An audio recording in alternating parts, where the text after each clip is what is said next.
नमस्कार साथीहरू, आज म तपाईहरुलाई प्रेग्नेन्सी टेस्ट किट ल्याएर घरमै कसरी जाँच गर्न सकिन्छ भन्ने बारेमा जानकारी दिँदैछु। सबैभन्दा पहिले तपाईहरुले बजारमा मेडिकलमा पाइने जुनसुकै प्रेग्नेन्सी टेस्ट किट ल्याएर पनि चेक गर्न सक्नुहुन्छ।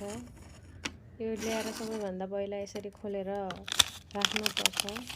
अनि त्यसपछि पिसाब त्यसमा कलेक्ट गर्नलाई सानो रन्डी जस्तो दिएको हुन्छ, त्यसलाई खोलेर राम्रोसँग पिसाब कलेक्ट गरेर साइडमा रहेको एउटा बलमा पिसाब 2 थोपा जति हाल्न पर्ने हुन्छ। 2 थोपा 3 थोपा, तर 2 थोपा भए नि पुग्छ।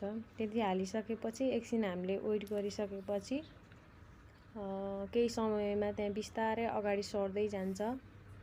हामीले राखेको युरिन बिस्तारै सर्दै जान्छ र हामीले वेट गर्न पर्ने हुन्छ। कहिलेकाहीँ अलिकति ढिलो देखाउने भएकोले 4-5 मिनेटसम्म पनि वेट गर्नुपर्ने हुन्छ। त्यो बिस्तारै सर्दै जान्छ र कम्प्लिट हुन दिनुपर्छ। बिहान उठ्ने बित्तिकैको युरिन तपाईहरुले चेक गर्नुभयो भने एकदमै राम्रो रिजल्ट आउँछ।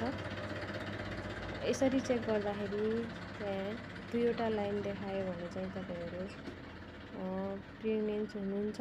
यदि एउटा मात्रै लाइन देखायो भने तपाईहरु हुनुहुँदैन भनेर बुझ्नुपर्छ। र यहाँ देखाइरहेछ बिस्तारै हुँदैछ। यहाँ एउटा मात्रै लाइन देखायो। यदि तपाईहरुको 2वटा लाइन देखायो भने त्यो चाहिँ तपाईहरु प्रेग्नेन्ट हुनुहुन्छ।